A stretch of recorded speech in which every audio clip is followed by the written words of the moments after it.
ಜೊಯಿಡಾ ತಾಲೂಕಿನ ಗಣೇಶಗುಡಿಯ ಸೂಪ ಜಲಾಶಯದ ಇಂದಿನ ನೀರಿನ ಮಟ್ಟ 544.60 ಮೀಟರ್ ನೀರು.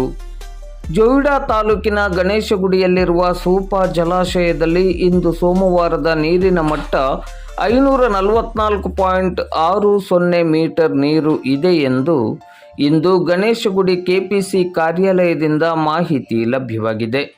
564 ಮೀಟರ್ ನೀರಿನ ಗರಿಷ್ಠ ಮಿತಿಯನ್ನು ಹೊಂದಿರುವ ಸೂಪ ಜಲಾಶಯದಲ್ಲಿ ಒಳಹರಿವು 13,244.60 ಕ್ಯೂಸೆಕ್ಸ್ ಮತ್ತು ಹೊರಹರಿವು 5,568.61 ಕ್ಯೂಸೆಕ್ಸ್ ಇದೆ ಎಂದು ಹಾಗೂ ಜಲಾನಯನ ಪ್ರದೇಶದಲ್ಲಿ ಕಳೆದ 24 ಗಂಟೆಯಲ್ಲಿ 11.4 ಮಿಲಿಮೀಟರ್ ಮಳೆಯಾಗಿದೆ ಎಂದು ಸೋಮವಾರ ಬೆಳಿಗ್ಗೆ 10 ಗಂಟೆ ಸುಮಾರಿಗೆ ಮಾಧ್ಯಮಕ್ಕೆ ಮಾಹಿತಿ ಲಭ್ಯವಾಗಿದೆ.